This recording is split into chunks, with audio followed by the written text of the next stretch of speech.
ይህ የኢትዮጵያ ቴሌቪዥን ነው።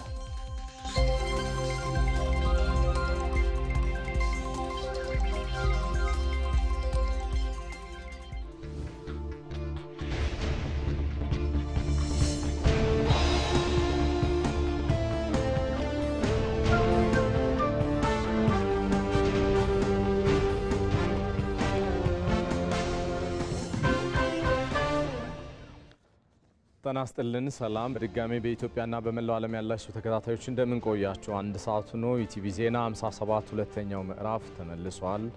አበይት ነጥቦቹን እነሆ።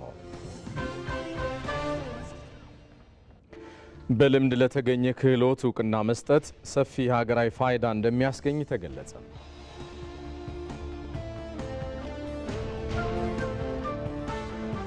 ቆሻሻን ወደ ሀብት መቀየር ላይ ትኩረቱን ያደረገ አምስተኛው ዓለም አቀፍ የጥናት ሲምፖዚየም ተካሄደ።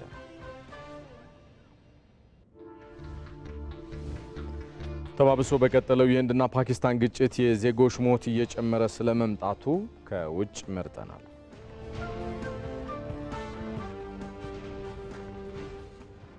ሰለሞን ኃይለ ኢየሱስ ነኝ። የተወደዳችሁ እዚህ አዲስ አበባ ከሚገኘው የኢቢሲ ዋናው ስቱዲዮ በቀጥታ ስርጭት የሚተላለፍላችሁን ዘገባዎች እመራለሁ። አብራችሁን ዝለቁ።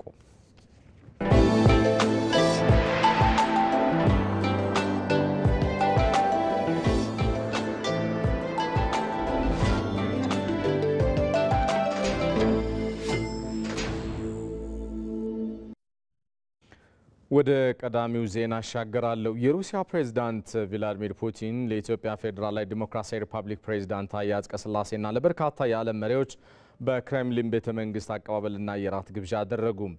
በሁለተኛው የዓለም ጦርነት የቀድሞ ሶቪየት ህብረት የተቀዳጀችውን ድል 80ኛ ዓመት በሩሲያ መዲና ሞስኮ በቀዩ አደባባይ በተለያዩ ዝግጅቶች ተከብሮ ውሏል። በበዓሉ ላይ ፕሬዝዳንት ታዬ አጽቀሥላሴን ጨምሮ በርካታ የዓለም መሪዎች ታድመዋል።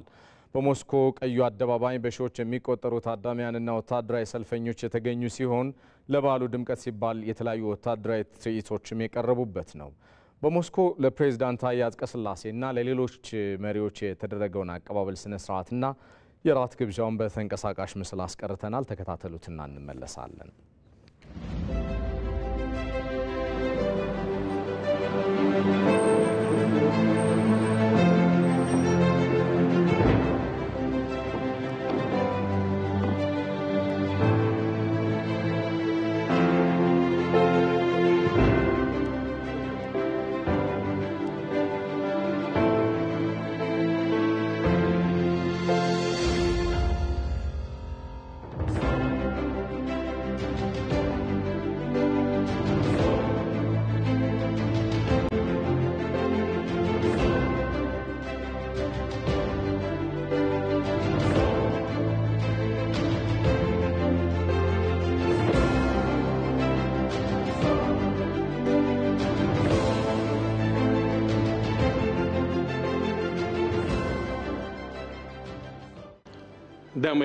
Ladies and gentlemen, dear friends, I would like to begin with a hearty welcome and thanks to you, our trusted friends and partners. You've come to Moscow to share with us the excitement of the Victory Day over Nazism.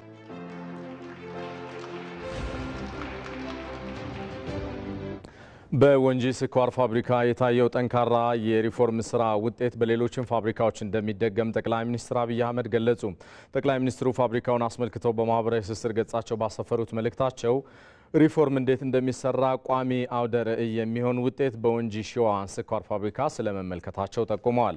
የወንጂ ስኳር ፋብሪካ የዛሬ 70 ዓመት ገደማ በጥሩ መሰረት ላይ የተገነባ እንደነበረ ጠቅላይ ሚኒስትሩ አውስተው ይሁን እንጂ ከዘመን ጋር ካልተጓዙ መቅደም ብቻውን መብለጥ የሚያመጣ ባለመሆኑ እየፈጠኑና እየፈጠሩ ዘመኑን መቅደም እንደሚገባ ጠቁመዋል።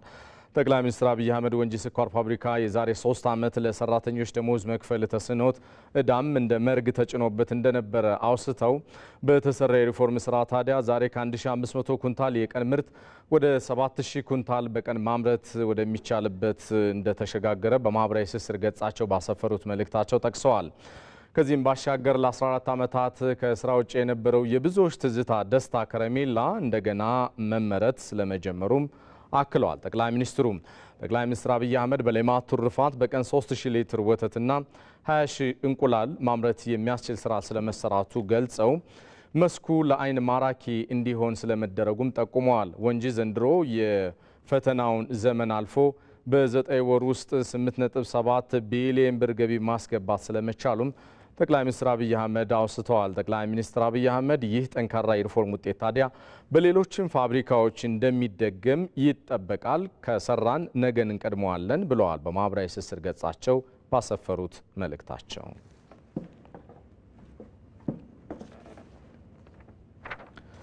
እንቀጥላለን። በህዝብ የሚነሱ የልማት ጥያቄዎች ምላሽ እንዲያገኙ የሰላምና የልማት ተግባራት አቀናጅቶ መስራት እንደሚገባም የአማራ ክልል ርዕሰ መስተዳድር አረጋ ከበደ ገለጹ።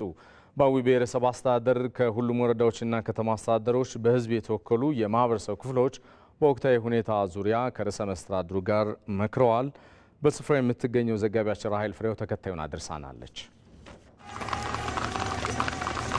በአዊ ብሔረሰብ አስተዳደር ከሁሉም የዞኑ አካባቢዎች የተወከሉ የማህበረሰብ ክፍሎች ጋር ምክክር ተደርጓል። በምክክር መድረኩ መክፈቻ ላይ ንግግር ያደረጉት የብሔረሰብ አስተዳደሩ ዋና አስተዳዳሪ ቴዎድሮስ እንዳለው በዞኑ ሰላምን ለማጽናት በርካታ ተግባራት መከናወናቸውን አንስተው በተገኘው ሰላምም ማህበረሰቡን ያሳተፈ የሰላምና የልማት ተግባራት እየተከናወኑ ስለመሆኑ ተናግረዋል። ከፍተኛ የመደፍረስና የመቃወስ አደጋ ላይ ገብቶ የነበረውን የብሔረሰብ አስተዳደራችንን ችግር እየፈታን በሂደትም ለልማትና መልካም አስተዳደርም ተገቢ ትኩረት ሰጠን ሰላም ልማትና መልካም አስተዳደርን አቀናጅተን እየፈጸምን እንገኛለን። የምክክር መድረኩ ተሳታፊዎችም ከመንግስት ጎን በመሆን ያገኙትን ሰላም ለማጽናት እንደሚሰሩ አረጋግጠዋል።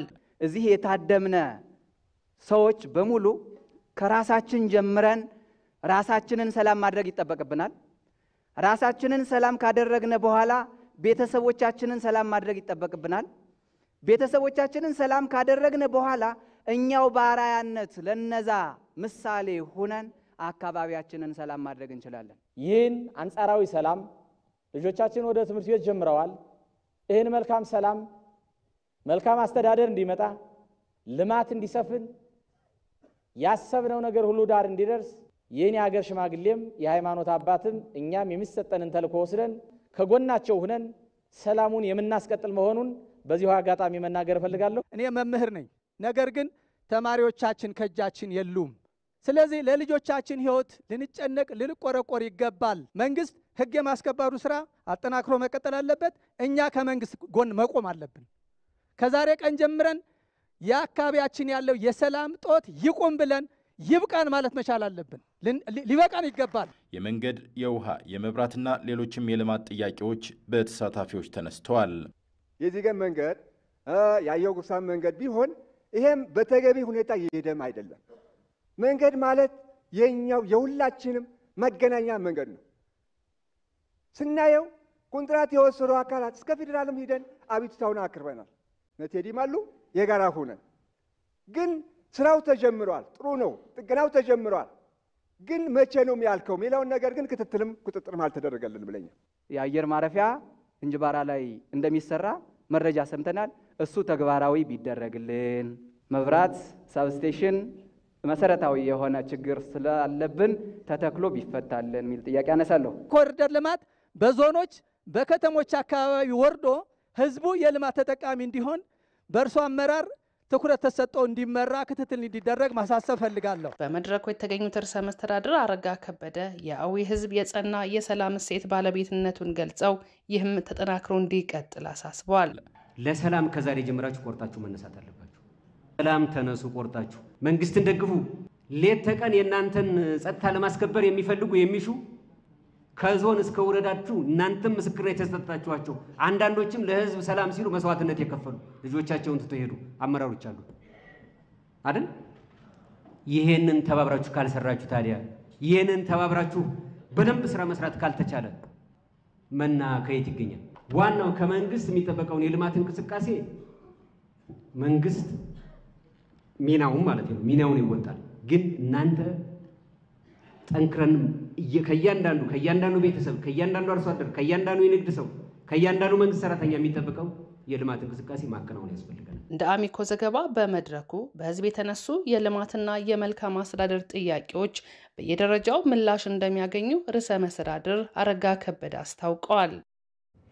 ዜናዎቻችን እንደቀጠሉ ናቸው። የኢትዮጵያ አርቲፊሻል ኢንተለጀንስ ኢንስቲትዩት ዋና ዳይሬክተር ዶክተር ወርቁ ጋቸና ኢንስቲትዩቱ የግሉን ዘርፍ ለማጠናከር የሚያስችሉ ስልጠናዎችን በመስጠት የመሰረተ ልማት አቅርቦትና የቴክኖሎጂ ድጋፍ በማድረግ ጀማሪ የቴክኖሎጂ ፈጠራዎችን በዓለም አቀፍ ደረጃ ተወዳዳሪ እንዲሆኑ የሚያስችል ስራዎች በልዩ ትኩረት እየተሰራ ስለመሆኑ ከኢትዮጵያ ቴሌቪዥን ጋር በነበራቸው ቆይታ ተናግረዋል። ዘጋቢያችን ህይወት አበበ ነው ያነጋገረቻቸው።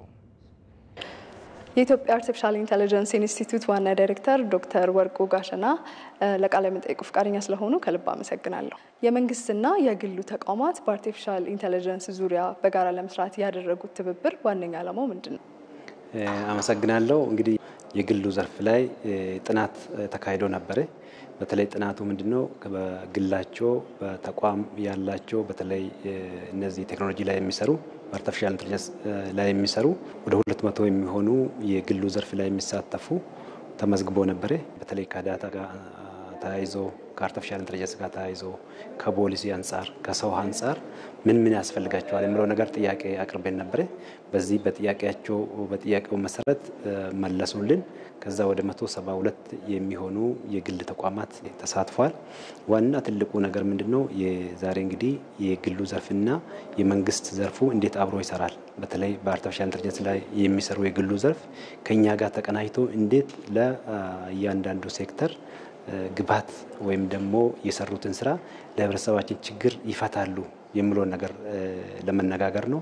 ኢንስቲትዩቱ ከግሉ ዘርፍ ጋር በጋራ ተባብሮ መስራቱ የሚኖረው ጥቅም ምንድነው ብለው ያስባሉ? እንግዲህ አንዱ የአርቲፊሻል ኢንተለጀንስ ለዚህ ለግል ዘርፉ ምቹ ሁኔታዎችን መፍጠር ነው። ምቹ ሁኔታዎችን በመፍጠር ለብቻችን ሰርተን የምንለውጠው ነገር አይኖርም። በጣም በርካታ እውቀቶች አሉ በግሉ ዘርፍ ውስጥ፣ በጣም የምርምር ውጤቶች አሉ።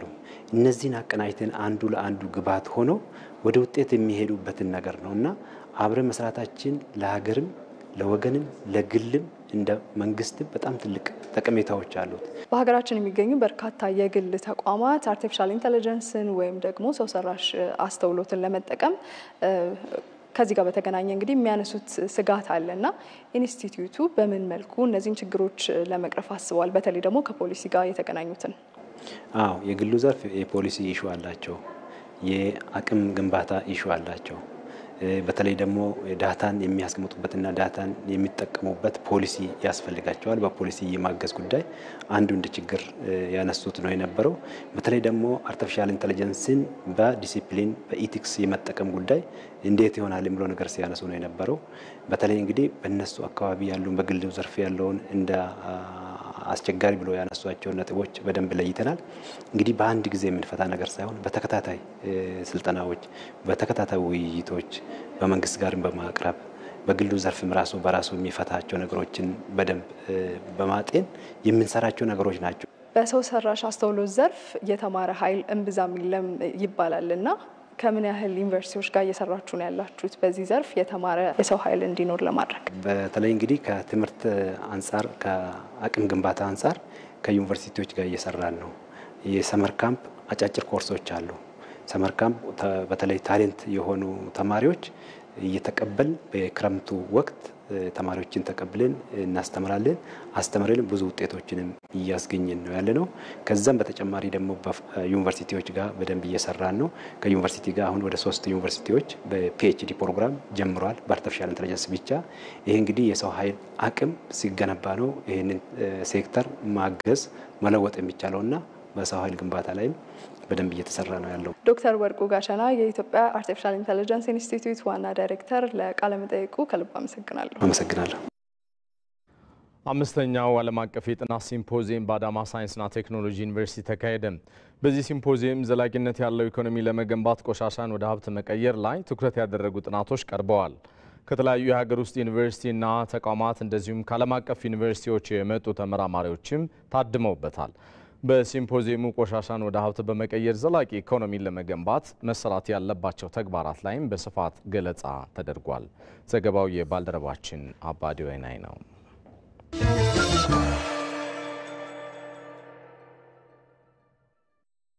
ትልቅ የሀገር ሀብት የሆኑ አንጋፋ ኢትዮጵያዊ እናቀርባለን። ያልሆነ ነገር ሳይ መጠየቅ ነው። አይ የሰው ነገር አይሰማም ታሟል የሚል ወደ እብደት ደረጃ ወዲ ነው የሚል ነገር ነው የሰጡኝ። ከ13 ዓመት በኋላ የመጀመሪያው ጉዞ ወደ ጎጃም፣ ከጎጃም ወደ ወሎ፣ ከወሎ ወደ ጎንደር እያልኩ ለ5 ዓመታት ወደ ወላጅ ሳልመለስ በዚያው ቆያለሁ። ከሰው ልጆች ላይ ባይዱ ማን ነው ጥያቄ። ነጭ ጥቁር ማድረግ አንድ ፈጣሪ ስራ ነው። በዘር ሐረጋችን ግን የአዳምና የሔዋን ልጆች ነን። ይሄ ማህበረሰብ የተቋቋመው የተማሩ ሰዎች መጥተው እንዲሆኑ ብለዋል። የዕለት ተዕለት ኑሯቸውን የሚኖሩ ሰዎች እርስ በርሳቸው ተግባብተው ተስማምተው ያቋቋሙት ይሄ በጣም የተለየ ሞዴል ያደርጋል። ጠበስታካቸው ከምድረ ገጽ መወገድ አለበት። ሰላምን ዘርግተን ገነትን ፈጥረን መሄድ አለበት። ጥያቄያቸው ጠብ እንዴት ይቀራል ስላለን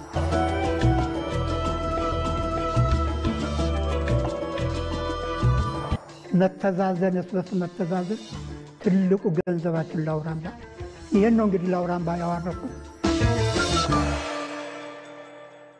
ተመልሰናል። የተወደዳችሁ ዜና በቀጥታ እየተላለፈላችሁ የሚገኘው እዚህ አዲስ አበባ ከሚገኘው የኢቢሲ ዋናው ስቱዲዮ ነው። ከውጭ የመረጥነውን ጉዳይ ባጭሩ እናጋራችሁ። በህንድና ፓኪስታን መካከል በቀጠለው ግጭት ዜጎች እየሞቱና በሁለቱም ሀገራት ውስጥ ያለው ውጥረት ስለመባባሱ እየተገለጸ ነው። ህንድ በወታደራዊ ካምፖቿ ላይ ጥቃት መፈጸሙን ብታሳውቅም ፓኪስታን በበኩሏ በጥቃቱ አለመሳተፏን እየገለጸች ነው። ውጥረቱ ተባብሶ በቀጠለበት የሁለቱ ሀገራት ግጭት ሁለቱ ተፋላሚ ወገኖች ውጊያውን በድሮን ቴክኖሎጂ በመታገዝ ያካሄዱ መሆኑን ተከትሎ ዓለም አቀፉ ማህበረሰብ አፋጣኝ የመፍትሄ እርምጃ እንዲያስቀምጥ ጥሪ ቀርበዋል። እንቀጥላለን። በቀጣይ ደቂቃዎቻችሁ ደግሞ ከተመራረጡ የቢዝነስና የስፖርት ዘገባዎች ጋር ቆይታ ታደርጋላችሁ። ቢዝነስ እናስቀድማለን። ባልደረባዬ ብሩክታይት አስራት የተመራረጡ